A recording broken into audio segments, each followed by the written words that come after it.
Good morning, नमस्कार। 11th JPSC का correct revise answer आ चुका है। आप सभी लोग ने मिला भी लिया।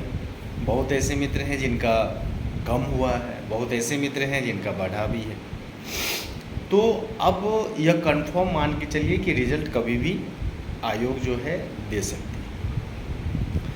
और दूसरी चीज़ें यह है कि समय बर्बाद करने से तो कोई फ़ायदा है नहीं, और वो भी आप इस क्रूशियल टाइम में, जो अभी लोकतंत्र का पर्व चल रहा है, चुनावी माहौल है, उस माहौल का आप भी फ़ायदा उठाएं और उस माहौल में आपको जो समय मिला है उसमें तैयारी बेहतर कर लें। जिस सेक्शन में आपको कमी लगता है, जिस सेक्शन में आप कमज़ोर हैं, जिसमें कम मार्क्स ले पाते हैं, उसको बेहतर कर लें। अब यह स्थिति है कि जिनका बाउंड्री पे हैं, जिन 100 के आसपास हैं, 110 के आसपास हैं, तो उन लोगों को क्या करना चाहिए? ये तो कंफर्म रहिए कि 100 के आसपास ये सब हैं तो रिज़ल्ट नहीं आएगा। जब रिज़ल्ट नहीं आएगा तो रिज़ल्ट का वेट करना नहीं चाहिए। यदि कुछ अच्छा मिरेकल हो जाए तो फिर चमत्कार हो जाए तो फिर कुछ भी हो सकता है। खैर, तो उस अवस्था में हमारे पास 3 एग्ज़ामिनेशन, जैसा कि आपने कल बीपीएससी का कैलेंडर भी जारी किया गया है, तो देखते हैं 30 सितंबर को बीपीएससी की एग्ज़ामिनेशन है। और जैसा कि आप जानते हैं कि जो खबर है कि इस बार बीपीएससी में भी जो सीट होगी वो लगभग 1200-1300 का उम्मीद लगाया जा रहा है।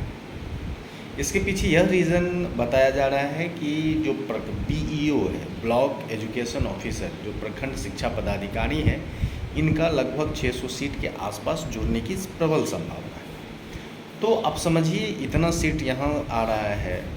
आप क्या ऑलरेडी जेएसएससी सीजीएल है, और तीसरा आप सीडीपीओ को ऑलरेडी फॉर्म फिलअप कर चुके होंगे, या जिनका एज अभी रिलैक्स किया गया है तो उनके लिए फिर से फॉर्म फिलअप कराया जाएगा, तो उसमें आप आ जाएंगे। तो आपके पास 3 एग्जामिनेशन है। तीनों का पैटर्न यदि हम देखें, मोटा मोटी यदि देखें तो सेम है। कुछ ऐसी चीज़ें हैं, क्योंकि जीएस तो सब में पढ़ना है। आप देखते हैं कि बीपीएससी में भी रीजनिंग और मैथ प्रारंभ कर दिया गया है। जेएसएससी सीजीएल आपके पास है।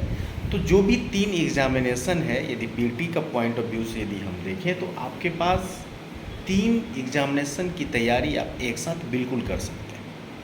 लेकिन इसके लिए आपका समय का जो प्रबंधन है वो बेहतर होना चाहिए।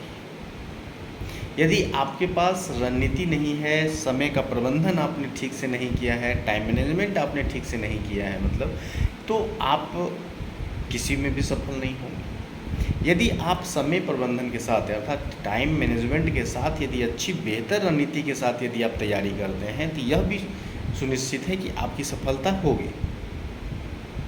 तो आप एक रूटीन बनाइए जिसमें आप प्रॉपर तीनों एग्जामिनेशन को देखिए।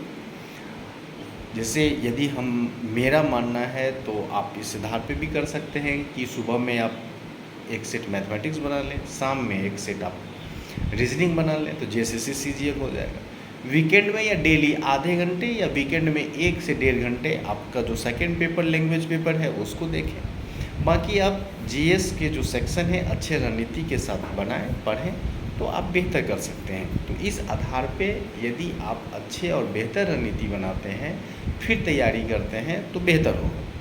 और मान लीजिए कि अभी यदि आप तैयारी प्रारंभ नहीं करेंगे, जब वैकेंसी आ जाएगी तो फिर नहीं होगा। आप समझ रही है कि कंपटीशन कितना टफ हो गया है, क्वेश्चन पूछने की तरीका भी चेंज हो गए हैं। तो आप सभी आधार पे पढ़ने का तरीका को भी आपको चेंज करना पड़ेगा। ये नहीं कि पुरानी चीज़ें जैसे पढ़ते आ रहे हैं वैसी तरह, लेकिन आपको समझना पड़ेगा कि क्वेश्चन किस तरह पूछा जा रहा है। आपको पढ़ने का तरीका भी उसी जो है रूप चलना पड़ेगा, जिससे आपका सिलेक्शन हो। ये नहीं कि कुछ भी पढ़ लें। सिलेबस को देखिए, कहाँ से प्रश्न, प्रीवियस ईयर के क्वेश्चंस को देखिए, कहाँ से प्रश्न पूछे जाते हैं, किस प्रकार के प्रश्न पूछे जाते हैं, फिर उस पर आप अच्छे रणनीति के साथ तैयारी कीजिए। कोई बड़ी बात नहीं है। यदि आप अच्छे से तैयारी करेंगे, बेहतर तरीके से आप तैयारी करेंगे, तो बिल्कुल होगा। जिनका अच्छा स्कोरिंग आ रहा है, जो मेंस की तैयारी करना चाह रहे हैं, तो वो समय मत बर्बाद कीजिए। 120 है, 122 है, सब कन्फर्म रहिए कि रिज़ल्ट आ रहा है, आप मेंस की में लगिए। ये नहीं है कि पीटी क्वालिफाई कीजिएगा और तुरंत यदि स्टार्ट कर दीजिएगा लिखना तो हो जाएगा। देखिए, लिखने का थोड़ा टाइम लगता है, थोड़ा समय लगेगा। तो अभी से ही यदि आप प्रारंभ कर देंगे कि क्या मुझे लिखना है, कैसे किस क्वेश्चन को किस तरह लिखना है, तो आप बेहतर पोजीशन पे होंगे। तो इसलिए मेरा मानना है आप एक बेहतर जज करें, अपने आप को समझें कि कहाँ पे आप हैं, उस अनुरूप आप एक बेहतर रणनीति के साथ अच्छे से तैयारी कीजिए और अपने लक्ष्य को प्राप्त कीजिए। ये नहीं कि क्या है वेट कर रहे हैं, इसलिए समय नहीं बर्बाद कीजिए, नहीं तो फिर दिक्कत होगा। आज समय हम बर्बाद करेंगे तो कल समय जो है मुझे बर्बाद करेगा। तो ऐसी स्थिति नहीं हो, बेहतर रणनीति के साथ आप तैयारी कीजिए और अपनी सफलता जो है सुनिश्चित की। इसके बावजूद यदि आपको कोई दिक्कत हो, बिल्कुल मैसेज कीजिए, आप मुझसे ज़रूर बात कर सकते हैं। फिर बात करके एक बेहतर रणनीति के साथ तैयारी कीजिए, कोई दिक्कत नहीं होगी। लेकिन अध्ययन कीजिए, पढ़ाई कीजिए, ठीक है। धन्यवाद।